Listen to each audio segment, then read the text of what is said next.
All right, U-Turn friends, today I'm bringing you a treat, and it's Sydney Ryker. She is an entrepreneur, a business owner, a transformational speaker, and she's got quite a track record when it comes to creating success. And like so many people I know, she started 8 years ago, sleeping on a mattress on the floor.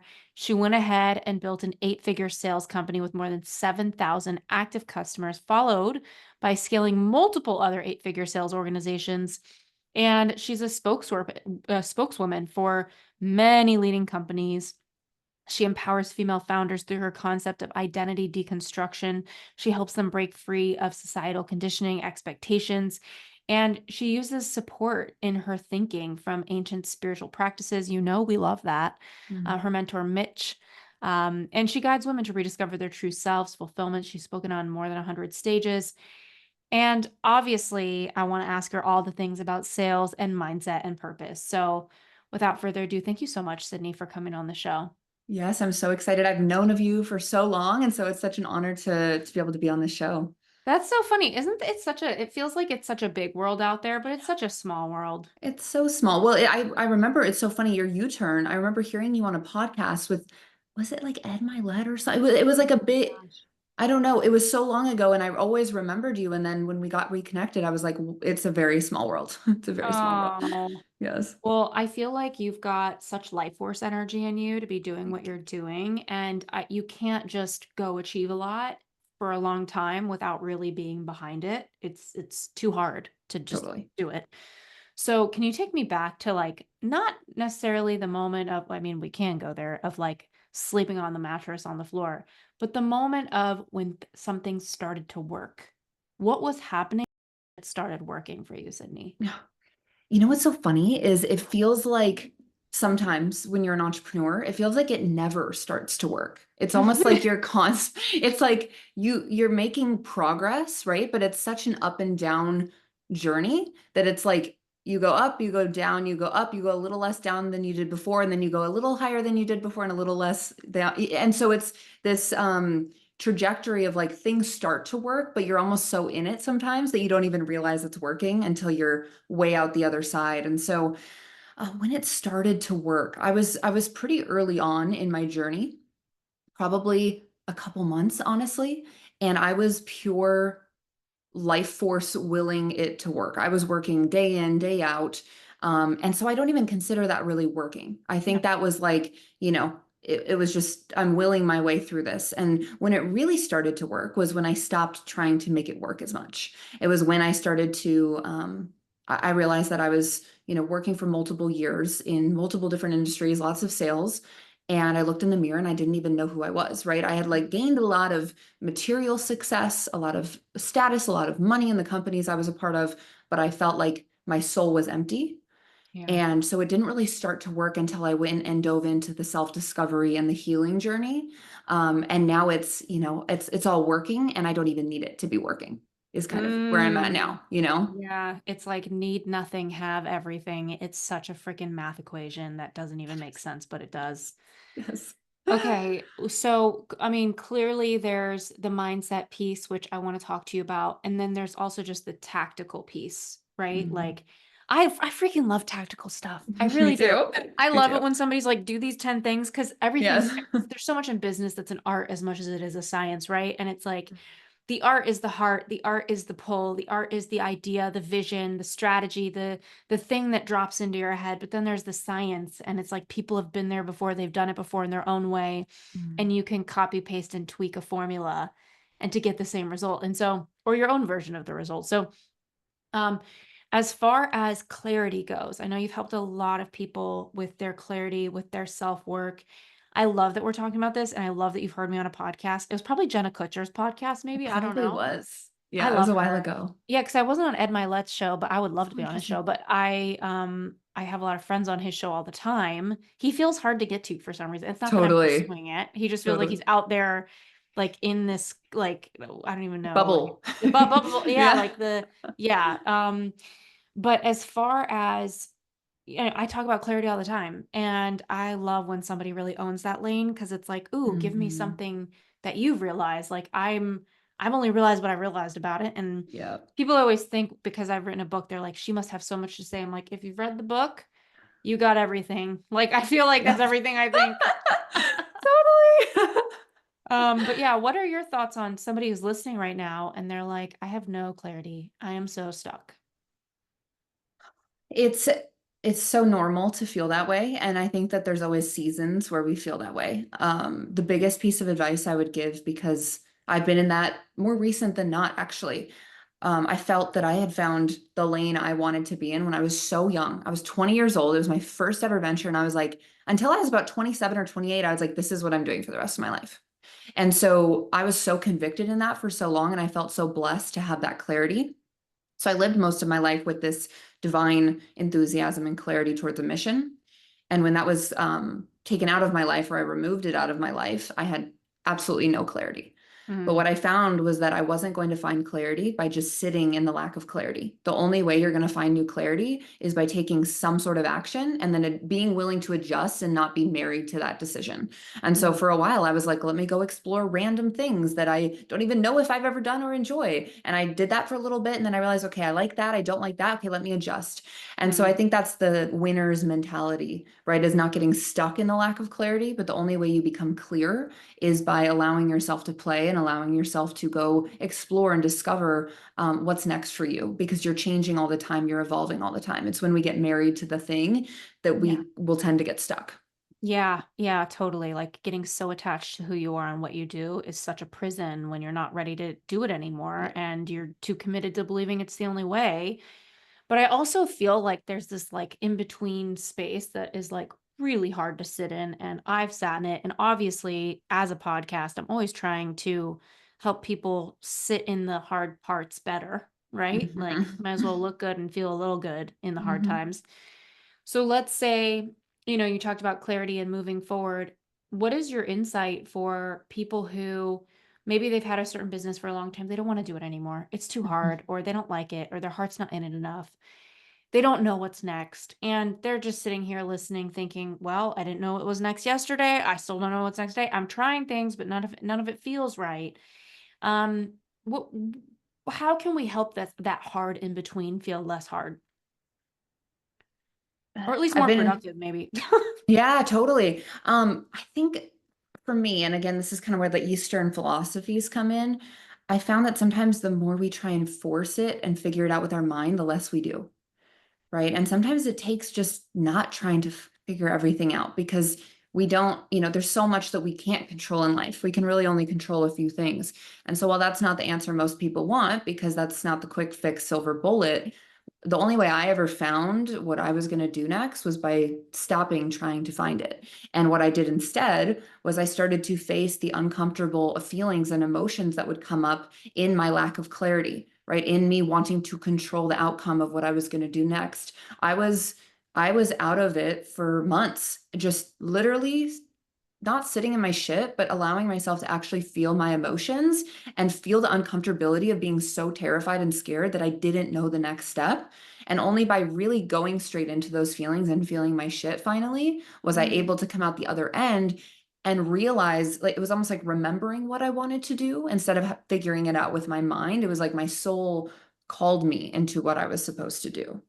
Yeah, it's a thing. What you're pointing out is I think a lot of people, we live in the world where we're constantly getting feedback from a young age on whether something looks fun or not. It's these breadcrumbs, these little pulls on our energy. And it's almost like because of our mindsets, we don't think that we can live this big life or be this big thing, that we see things and we see these breadcrumbs, we feel these pulls towards people and things, and we feel these expansive feelings when somebody talks about something, but we just out it right away Yeah. and we don't even put it in the arena with us as a possibility.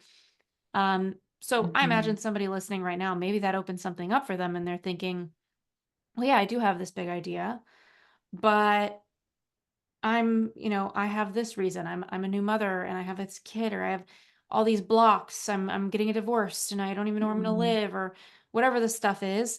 How do you get started? Like tactically, like what are some Mhm. things you would do if somebody's listening right now and they're like, well, there's this one big thing, but my life is really Mhm. chaotic. How am I going to get there? Like, what would be a couple ways that you would start to move towards it? Yeah. So the first thing is having a courage mindset, right? So acting from a place of courage is not acting without fear present. It's acting when fear is present and doing the thing anyways. So the the mindset piece is courage. The tactical piece for me is always breaking it down. I think of the biggest goals that we have, right? Okay, I want to become a world-class speaker. I want to become one of the highest paid speakers in the world. Okay, what do you have to do that? Okay, well, first I have to get on my first stage. Okay, how can we deconstruct it all the way back? Because the journey of 1,000 miles begins with a single step. And if you look at the whole journey of what you want to do, you're going to get overwhelmed. You're going to quit before you fucking start, right? Yeah. So you have to literally backtrack to the next step or that you're going to take. And you could have the next 10 steps that you're going to take, but then remember, only focus on the very next one. And I think as human beings, we have to realize that our minds are still acting as if it's thousands of years ago. We're trying to survive, not thrive. So if we want to thrive, we really have to allow our brains and our souls to come back to like this moment right now. How can we just take the very next step in trusting that once we take that one, then we can take the next one, then we can take the next one. And we have to lay the groundwork before we can get to the big thing. And so a lot of people try and go accomplish writing a book when really, you just need to freaking brain dump all the things in your head first. Then you need to outline the book. Then you need to, rough draft the book. Then there's multiple processes in writing a book. You can't just go get a book out there tomorrow, right? We got to take the next step, then the next step, then the next step. Yeah, it's so true. I love that. Okay, so it's kind of just like breaking it down, having one step thinking, don't get stuck in the huge thing that's so intimidating. Just break it down into these little tiny micro things that would need to happen, like an avalanche in the positive direction. Mm-hmm. Um, okay, so sales is your thing and you're so good at it, and I'm so bad at it. I'm great at storytelling. People love to hear my stories. I didn't know that Yes, you about have myself. great stories. Thank you. I hear Yes, you're that. amazing. But I'm not really, I'm storytelling from a place of just the story. I'm not really thinking about, I obviously when I was career coaching, right? Like you want to build your practice and have more clients or get people to be on your online program. You don't just want to be telling stories like a little enthusiast out there with your cotton candy afterwards. Like, wait, where's all my customers? Yeah. So life is sales, right? Like I just convinced somebody, my friends in Miami for a speaking engagement. I just told her, you have to go to this restaurant and get truffle pasta. So it's like, I just told her on truffle pasta, but Yes. I guess that's easier for me. But Mm-hmm. I just hired somebody in my company to do sales for us. And it has been, whew, such a powerful thing that we could hire. Like this, Yeah. I know that there's experts out there, but I'm new to having somebody that's not me sell offers Mm-hmm. in my company. Yeah. And I already knew I wasn't the best at sales. Like, I'm not bad at all. I'm interesting. I'm whatever. But I don't have any of the psychological training, how to serve the person listening. When do you push? When do you pull back? When do you ask questions? When is it too much? Mm-hmm. Do you take money on the phone? Do you not? Like, who are you in sales, Mm-hmm. right? So this woman, she is a spiritual woman. She's very Christian, and her heart is just like through the roof with the spirituality of when clients come in. Like when Mm-hmm. somebody comes in for a keynote, for a book ghostwrite with us, for a TEDx with us, Mm-hmm. she is like in the godly energy of like they are here and it is magical. And her sales, Mm-hmm. it's so true. She's so true Yeah. that people are signing up for us left, right, and center. Our agency is growing so fast. And I'm so thankful for her. And before her, we had all these leads coming in and we didn't really, I Wow. had all sorts of different people trying to take the calls and they weren't me.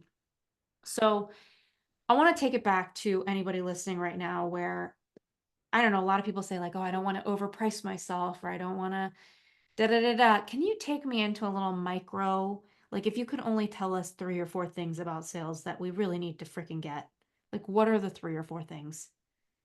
Yes. Oh my God, there's so much. I know. Um, so first of all, I love this story because I think that would be one of my first points is there's an art and a science to sales, right? And so this woman clearly has a skill set and she also has the art down, right? Where I believe that the thing that makes great salespeople and the reason most people that are, it's the people who have the offer and it's their company are the best at sales usually until there's a point where they're not, right? Is because of their enthusiasm and their passion.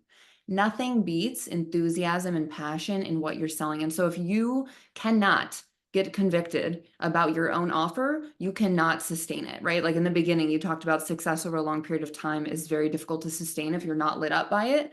And maybe, you know, one of my gifts is enthusiasm in life. That's like one of my blessings in my life. But if you can't get lit up and enthusiastic about what you're selling, you're never going to be able to sell it. And so that's the number one thing. Like, check yourself. Do you actually give a shit about what you are talking about every single day? Because I've been in places where I don't, and it's like pulling teeth.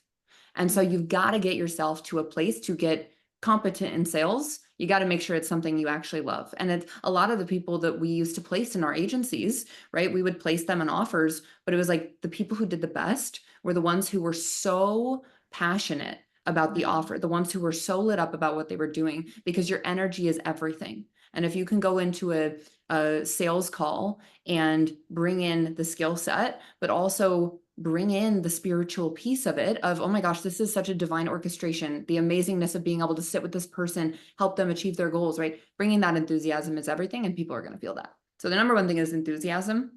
The second thing is that's coming right now is with objection handling, right? A lot of people get afraid of objections. And I think objection handling is the most important piece of sales, because objections are going to come no matter what you're doing in sales. They're always going to be objections. That doesn't mean it's bad. Objections are actually really great. They're an opportunity for you to stand with that person and say, how can we overcome this objection together? The reason a lot of people can't objection handle is because they feel it's them against the person, right? It's me against you. You're not I can't help you handle this objection. It's, your husband, your money, or whatever. You have to stand on the same side of the bench with them and say, hey, I'm going to help you overcome this objection, and we're going to do it together. And also with objections, the biggest thing people don't do is they take everything that person says at face value. So the person says, oh, I just don't have the money. And you're like, oh, okay. And you take that at face value. Instead, what you can do, you can actually affirm what they're saying. Okay, so what it sounds like is the money isn't feeling like an issue for you. Is that right? And they'll say yes. And usually they'll keep talking. And they'll say, well, yeah, it's the money, but it's also, I'm just a little bit nervous about the deliverables. Okay, so what I'm hearing you say is you're a little bit nervous about the money and then the deliverables. Is that right? And then they continue to open up to you, and you continue to ask questions. You get curious, you ask questions, you dig a layer deeper, just like you did in discovery. But then you realize within that objection is the actual root of the objection. And it's never the thing that they started with. And so when you can come from that stance of objection handling with them and helping them cross that line, you're going to get to the root of the problem. And that's going to help you not even have objections at the end of the call. And then you're going to be ready to take their money and collect it on the call. Right. Wow. So those would be a few. What I'll say, last thing. Yeah. Never let them get off the phone. If you have objection handled with them, do not trust that they are going to come back later and give you their credit card and come back on the phone with you. These are human beings. We're human beings. We trust people, but it's like in sales, you don't do that. You will lose so many deals that way. And it's doing them a disservice, because you just went through this whole transformation process with them. And then you're letting them off the hook on the transformation you just helped them have. And that's you doing a disservice to them. So that's something else I would say about sales. I love that. I want to start with the enthusiasm piece and then kind of unpack these with you, because enthusiasm, I mean, look, you're an entrepreneur like me. I have ADHD for real. If you think I have it, you should meet my dad. He's like fully diagnosed, and in the best way. He's like, but he's amazing. Yeah, I mean, the guy is probably 20 pounds lighter than he should be, because he just stands and he moves while he stands. Like, he is a walking form of exercise. Like, this man. And it's his birthday today, actually. He's 81 today. Happy birthday, Dad. Yeah, happy birthday, Al. Oh, that's my dad's name. No way. Yes. Maybe these Als are having these like daughters that just want to have amazing clarity, and like, I mean, one is better than Sylvia the other. But yeah, so okay, enthusiasm. My ADHD, my entrepreneur inside, I'm always up to something different. I'm always craving something different.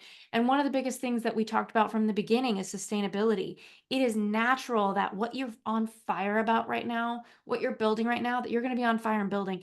But then you're not going to be as into it maybe in a year or two, but you still have a thing that you built. Yes. And so can you give me a little more nuance around enthusiasm? Because I imagine you're going to be super alive about something, and then your energy is going to move. Yeah. And there's probably a lot of entrepreneurs where now they have a team, right? Like, maybe there's somebody right now, she's a makeup artist and she's like, I absolutely love it, but maybe in 2 years, if we call her, she's like, I'm tired. I can't do more makeup. I Yeah. don't have the enthusiasm.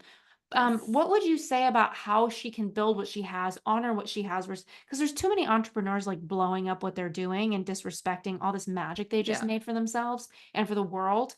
So, how do you start to think Yeah. about a lack of enthusiasm in the business owner? Mhm. And how do you find a salesperson that has enthusiasm for the sale and the Yep. offer? There's two pieces to this that I love. I love that we're diving deeper. So the first thing is obviously outsource, which I'll come back to. Yeah. But the other thing is, at some point in your journey, your business will stop being about how it serves you, and it has to become about how you can serve people. And that usually is not followed by a lot of enthusiasm because it's selfless service. Selfless service is not always fun. It's selfless, like it has nothing to do with you. And so I've realized that when I start to lose enthusiasm in something, I have to check myself and say, okay, well, am I serving people? Because I came into this to serve other people. And at some point in life, when you make enough money, when you get all the things that you desire, when you get the love and it becomes about how can you serve other people. And Mm, so it's your duty and your responsibility to show up with enthusiasm and get yourself into a place where you remember and remind yourself of why you started. And that's why mm, staying connected to that why is so important. And so it becomes about service.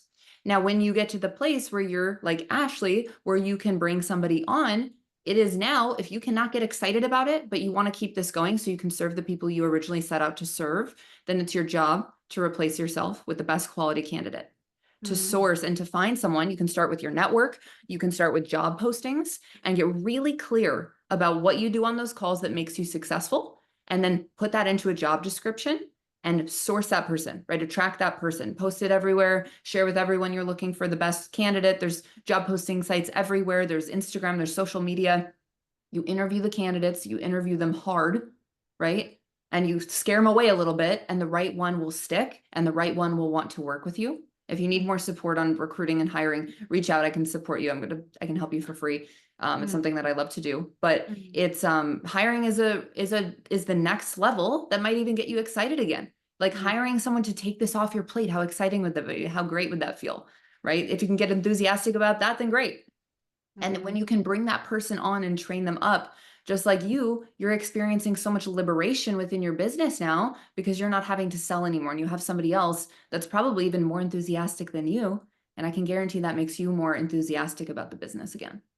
I love that so much. And I think a lot of people have a lot of I know, like a sense of intimidation of building Mm-hmm. something bigger because we have a lot of beliefs. I feel like a lot of people have a lot of beliefs about falling in love, right? Like there's commitment phobia, and it's like if they could just fill in the blank and give us some insight in their belief system. If I said, if I fall in love, I will lose, fill in the blank, right? Like, and if you ask anyone who has commitment stuff, which a lot of us do, right?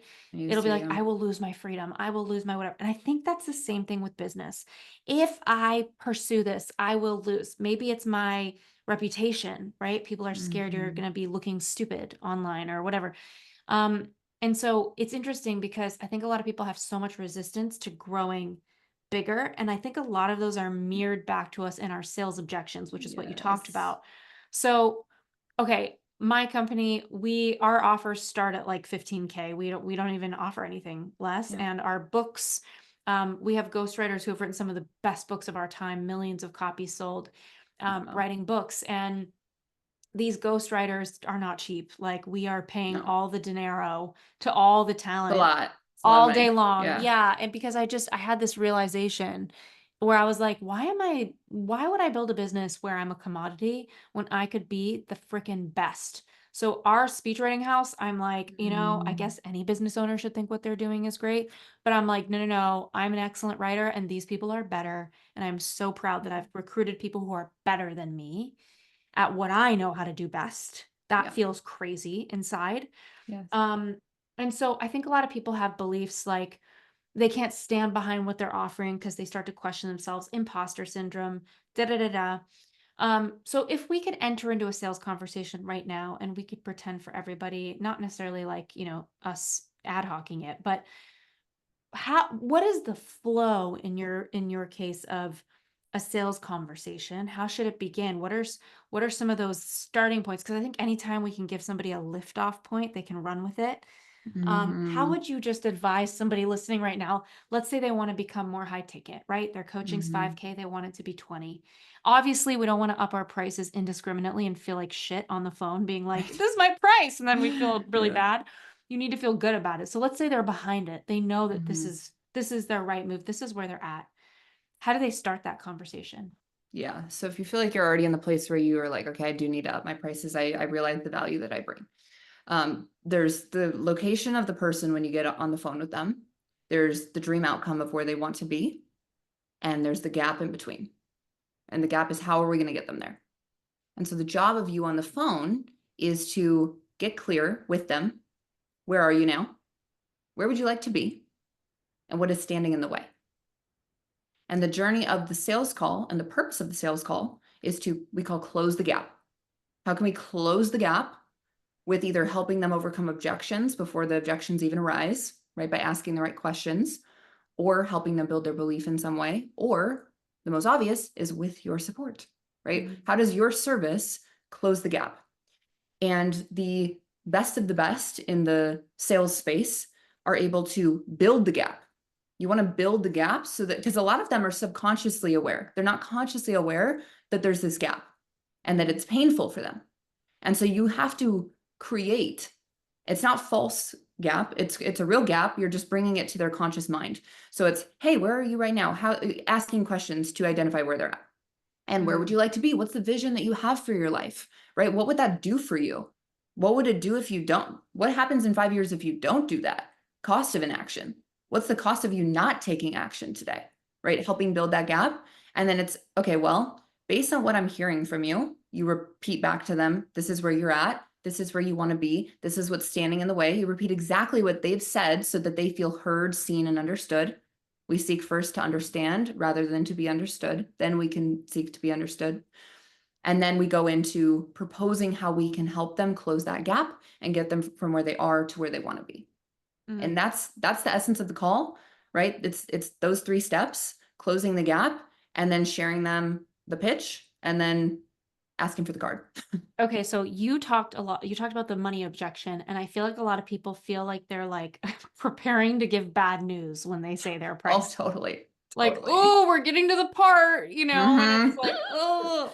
Yep. So, what is your feedback for that moment where, like, well, first of all, how do you pivot from hearing about the client because there's to sharing about your services? Like, obviously, you're on a sales call for the services, Mm-hmm. but I think a lot of people they hear about the client, and then there's this tipping point in the convo where it's like, all right, well, I'm going to tell you about my thing. Do you want to buy my thing? Like, that's Yeah. the thing, right? Yeah. So, how does it move over there? I'm so I mean, I'm listening to myself talk. I'm like, wow, I am so this is not my expertise, and I love that it's yours. So, Oh yeah. yeah, patch me in. Like, where do Yeah. you go from there? So what I like to do is you have to understand that there's a lot of people that think they're good at sales and they're just not good at sales, right? And I hate to say that, but sales is very difficult to be real. It's like being a good writer, right? To be a ghostwriter and you have to be excellent, right? You have to be, it's very hard to become excellent. There's not a lot of excellent people at what they do. And so sales, you have to be very diligent and very good to get really good. But to transition, first of all, any objection that you're getting is one you haven't currently overcome. So Yeah. you got to look in the mirror. If you have a money objection, go read Secrets of the Millionaire Mind by T. Harv Eker. It's going to change a lot for you. But what you can do is be very clear in your communication. You have to be very clear about why you're even on that call in the first place. So before you get to the tipping point, right, where you're going from learning about them to the pitch, is at the beginning of the call. You have to present at the beginning of the call, hey, the purpose of this call is to really learn all about where you're at, where you want to be, and what's in the way of you getting there. And then what I'd love to do at the end is share how we might be able to help you and help you close that gap. Does that feel good for you? Yeah. Okay, great. They're very clear after that, that at the end, after you learn about them, you are going to be pitching them something. And so then Mhm. at the end, when you learn about them, okay, this is what I'm hearing from you. Is that all correct? Does it sound like I have a really good sense of what you're here to do? Do you mind if I share with you how I think that we can help you? And they say yes. And then you say, okay, great. So based on this, I think that our program, this is going to give you X result. You want to focus on the result, not the deliverables. You want to sell the destination, not the plane. You don't want to say, hey, so I think our program XYZ, here are the deliverables. This is everything you're going to get. If you cannot even get into deliverables, it's like, hey, with conviction and confidence, our program XYZ is going to be the best way for you to get that TEDx stage.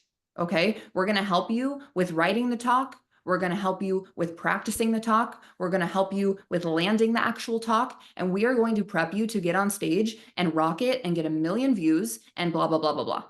Passing that vision so that you can get a book deal, so that you can have more freedom to spend time with your family, so you can be that dad that you said you always wanted to be, and you cast the vision. Does this feel like something that would be really aligned and exciting for you? Yes. Okay, awesome. Let's do it. Right? It's suggestive. Let's do it. Okay. That's it. Love it. And then from there, you say the price, like, or do you Mhm. let them ask you? I feel like everybody Oh, yes. listening who is not a salesperson is like, where the Yes. hell do, yeah. Yes. So then you can say, it's either 4 payments of 22, or it's 1 payment of $10,000 or $15,000, whatever. Which one's best for you? Yeah. And they say, okay, okay, gosh, oh gosh, I don't know. That's like a lot more than I was expecting. You can say, Yeah. okay, like, let's unpack this. What were you expecting?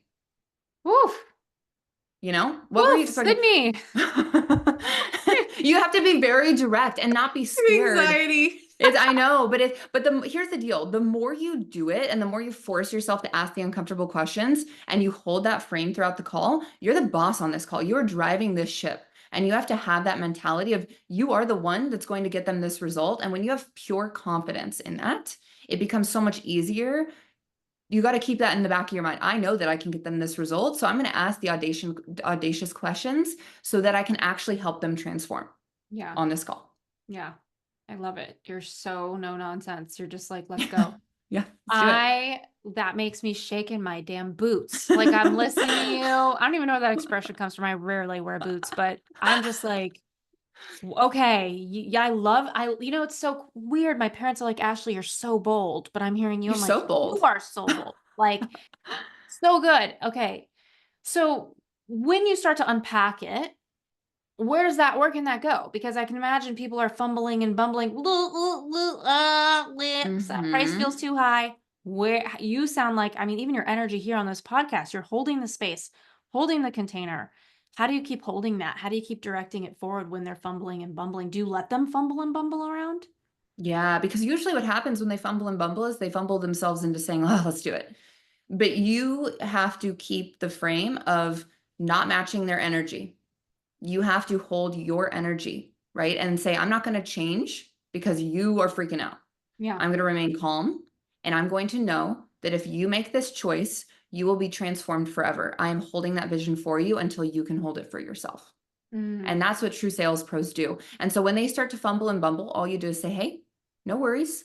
Let's unpack this together, right? We're on the same side of the bench. I'm here to help. And I say this to people, I'm here to help you transform. I'm not here to let you get off the phone and keep playing small in your life, Susie. I am here to help you have a transformation.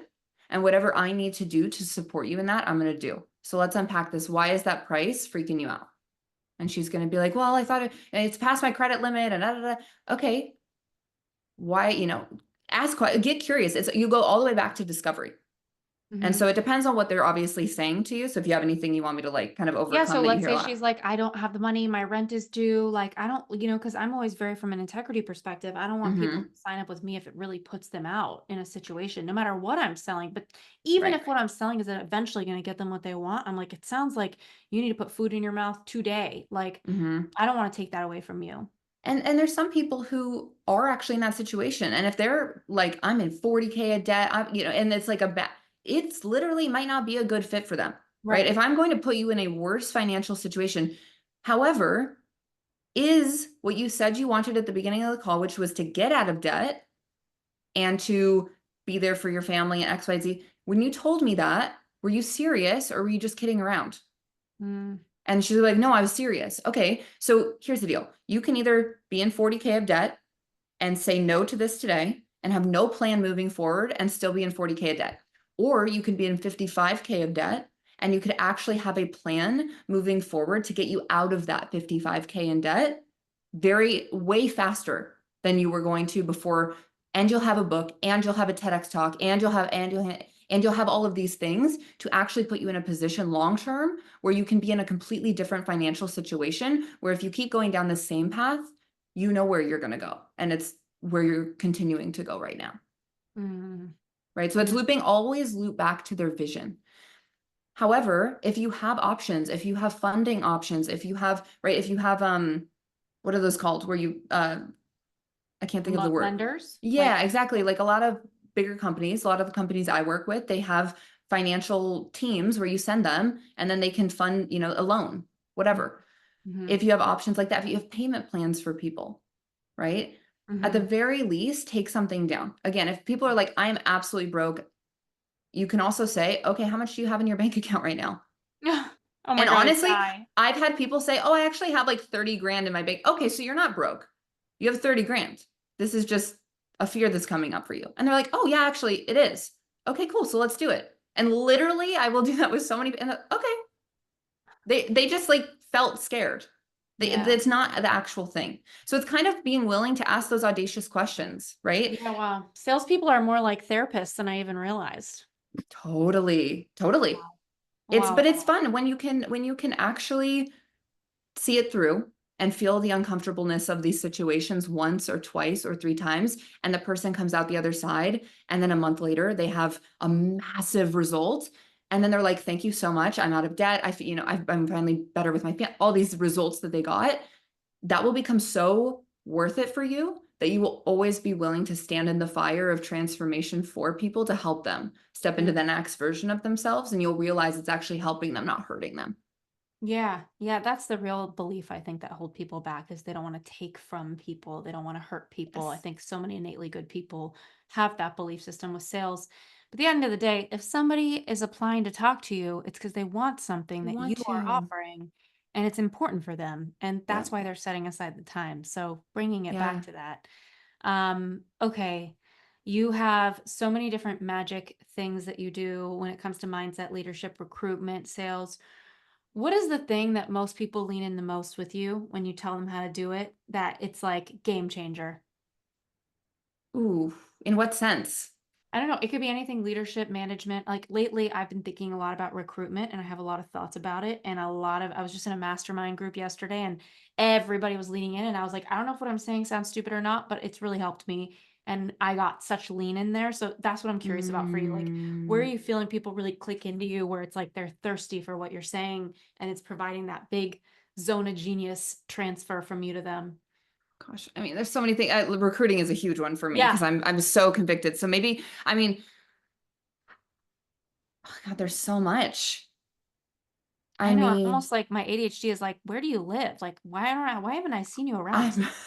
I'm I'm actually I'm in LA right now. Okay.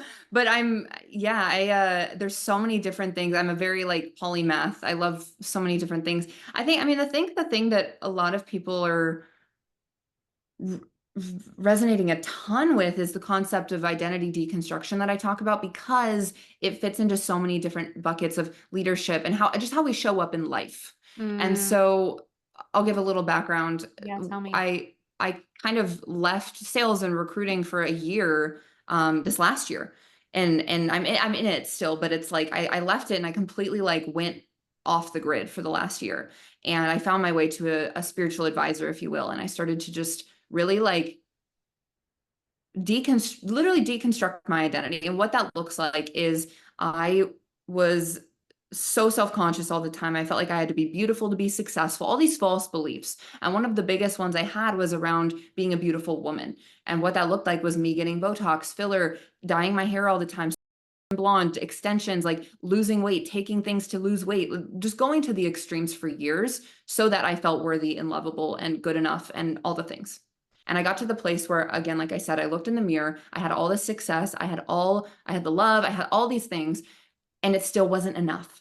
And I was still miserable.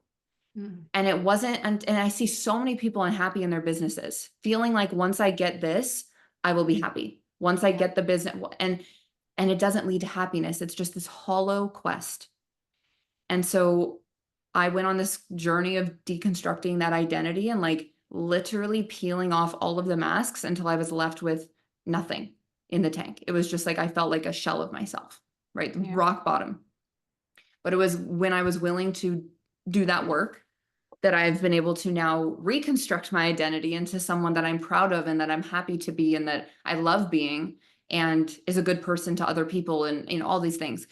But what that's allowed me to do is to build a solid foundation in my leadership, to build a solid foundation that's not something that's built on sandy or rocky foundation. It's a solid foundation that I've built upon to be able to show up authentically on calls like this and not be worried about how I look or how I sound or self-conscious about any of those things, where I can really come from a place of that selfless service, right? Or in the ancient lineages, they call it like seva, selfless service.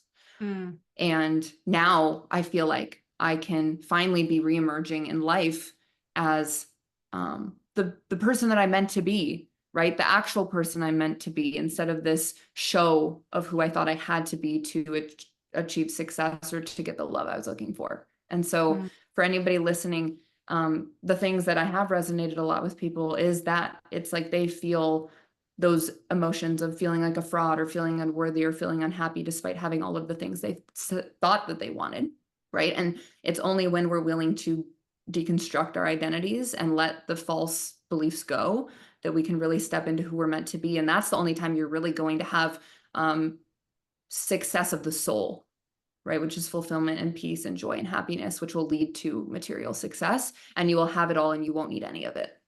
Yeah, I really just like love that so much. And I feel like when you're in your 20s especially and you're just like struggling to start building your life and figure out what you're meant to do, and if you're in a job you don't like and you're like staring at the clock praying for it to be 5 so you could go see your friend, and then you do it all over, lather, rinse, repeat, it can feel like such a clusterfuck. And I feel like when I was at that point in my life, I was working at an ad agency for my first job before I made my way into the Pentagon, and I remember just being like, what is the point of all this? Like straight up Friedrich Totally. Nietzsche, God is dead, Esoteric, yes. existentialism, unit 5, junior year of college. Like that was me. Yes. And so I'm just thinking to Mm-hmm. myself, I'm like, God, there's people thinking about that.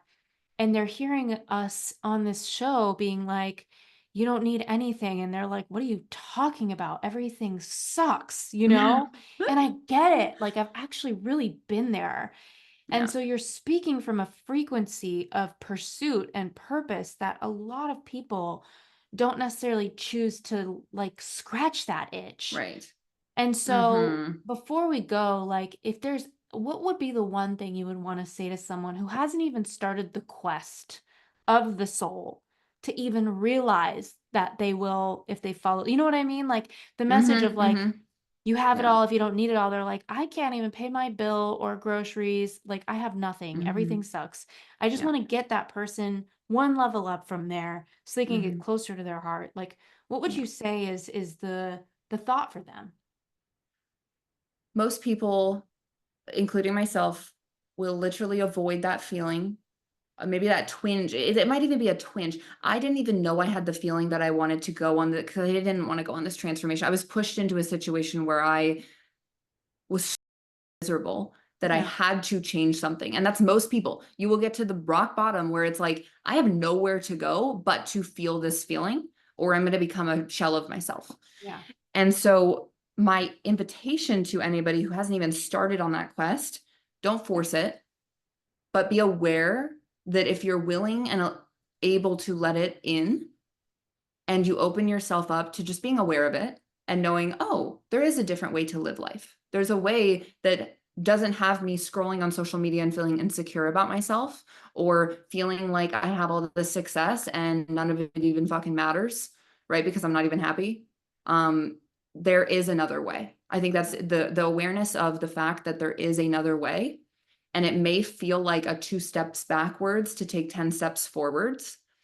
But if you can lean into it, not everyone does. If you can lean into it and you're willing to, again, burn in that fire of transformation, you will experience a life that is so liberated compared to what you're currently living in. It will literally rock your world in the best way possible. And that might be scary, but take it from me, from a person who was so asleep for so many years, raised up in Montana. There was nothing beyond just the 3D reality, right? I am so grateful every single day. I could cry right now that I decided to take that uncomfortable step and just choose to feel my emotions and look at life through the positive and go, Mm-hmm. right? And literally like let the fuck go and let God, whatever. I'm so grateful that I did. And so if you're in that place where you feel like your heart is shut down or whatever, just be aware that there is another way. And if you're ever ready to explore what that is, go into the emotion and start feeling. The more you can feel, the more you'll get connected and the more it'll reveal who you are supposed to be. It all starts in the emotion, which is the thing we avoid. But it's the fastest and easiest way to get out the other side and live a completely different life. Mm. I hope everybody just like really landed into that. And I love how I can feel your heart of service. Mm. It's so funny. I remember like speaking of when we were younger and we like didn't figure things out, or not to imply that being young means you don't, but for me it did. Mm-hmm. And it's like I remember people used to say things like selling is serving. And honestly, I was Mm-hmm. like, screw that. Like selling is you making money and Yeah. I don't know who I am right now. Like that, Yeah.